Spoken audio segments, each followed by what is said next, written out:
皆さんこんにちは、みのりんです。今日はですね、じゃじゃん、超高級ブランドジバンシーのチークです。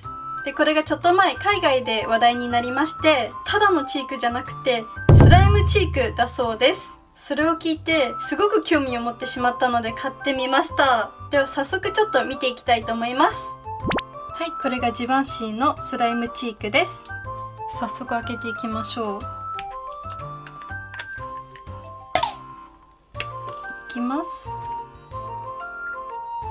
はい、こんな感じです。めちゃくちゃとろーっとしていて、こう触ってもスライムみたいに跳ね返してきます。もうちょっとスライムっぽいとは聞いていたんですけども、思ったよりジェル状の感じがしますが、確かにただのジェルよりは弾力があります。トロトロ。では早速実際に使ってみたいと思います。チークは全くつけていない状態です。ポンって触ってちょっと指につくので、これをほっぺにつけていきます。めっちゃ発色いい。色も可愛い。で、これをですね、手作りでできるんじゃないかなと思ったので、今回は100均の材料だけで作ってみたいと思います。それでは早速作っていきましょう。まずは剥がせるフェイスパックを用意します。100均のやつでも大丈夫です。これぐらいかな。今回は肌につけるスライムなので、肌につけられる材料だけで作っていきたいと思います。この中にほんのちょっとローションを入れて混ぜます。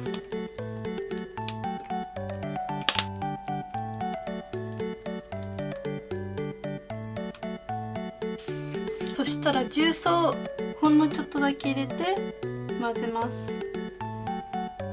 最後に放射の代わりにコンタクトレンズを入れます。よく混ぜていきます。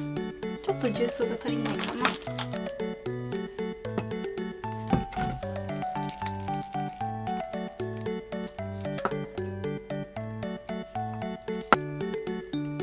はい、スライムの完成です。横に置いといて、100均のクリームチークを器の中に入れていきます。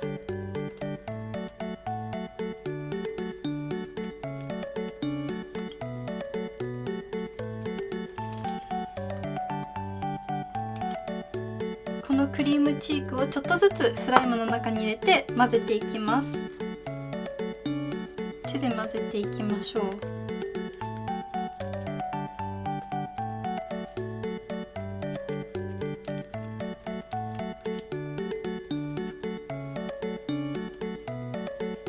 もう手が真っ赤。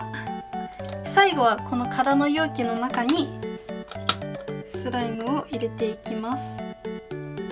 これでスライムチークの完成です。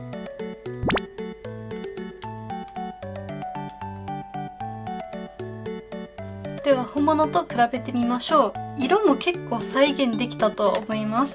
じゃじゃん。こっちが私が手作りしたスライムチークです。これも使えるか試していきたいと思います。右のほっぺにはジバンシーをつけたので、左のほっぺに100均で作ったものをつけていきたいと思います。同じ感じでポンポンってちょっと手につくので、使える。右がジバンシーのチークで、左側が私が自作したチークです。多分ね、正直言って見分けつかないと思います。はい、いかがでしたでしょうか。この方法を使えば100均の材料だけで4500円のチークを疑似体験できるので、皆さんもぜひぜひ試してみてください。それではまた次の動画でお会いしましょう。バイバーイ。